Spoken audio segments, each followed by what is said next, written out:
മുസ്ലിമീങ്ങളായ 2 പേർ, ഒന്നുകിൽ 2 പുരുഷന്മാർ അല്ലെങ്കിൽ 2 സ്ത്രീകൾ, അവർ എൽത്തഖിയാനി, അവർ പരസ്പരം കണ്ടുമുട്ടി. എന്നിട്ടോ ഫയതസാഫഹാനി, 2 പേര് ഹസ്തദാനം ചെയ്തു, കൈയൊന്ന് പിടിച്ചു, ഷേക്ക് ഹാൻഡ് ചെയ്താല് നബി സല്ലല്ലാഹു അലൈഹി വസല്ലം തങ്ങൾ അവിടെ നിന്ന് പറയുകയാണ്, ഓഫിറ ലഹുമാ, അവർ 2 പേരുടെയും പാപങ്ങൾ അല്ലാഹു സുബ്ഹാനഹു വ തആല പുറത്തു തരും.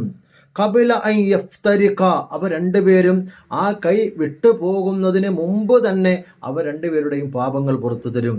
അപ്പൊ നമുക്ക് ചെയ്യാൻ പറ്റുന്ന പാപമോചനത്തിന്റെ ഒരു വഴിയാണ് കൈ പിടിക്കുക. മുസ്ലിമീങ്ങൾ പരസ്പരം, പെണ്ണ് ആണിന്റെ കൈ പിടിക്കാൻ നിൽക്കണ്ട, ആണ് പെണ്ണിന്റെ കൈയും പിടിക്കാൻ നിൽക്കണ്ട, പുരുഷന്മാര് പുരുഷന്മാരുടെ കൈ പിടിക്കാം, അല്ലെങ്കിൽ തൊടൽ അനുവദനീയമായവരുടെ കൈ പിടിക്കാം.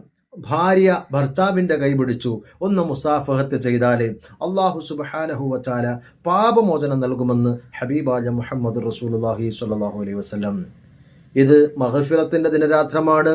അള്ളാഹു നമുക്ക് പുറത്തു തരുന്ന ദിനരാത്രങ്ങളാണ്. ഈ ദിനരാത്രങ്ങളിൽ നമ്മൾ പരസ്പരം കണ്ടുമുട്ടുമ്പം ഇതേ നെയ്യത്തോടുകൂടി നമ്മൾ മുസാഫഹത്ത് ചെയ്താൽ നമ്മുടെ പാപങ്ങൾ പുറത്തു കിട്ടും. അള്ളാഹു തൗഫീക്ക് നൽകട്ടെ.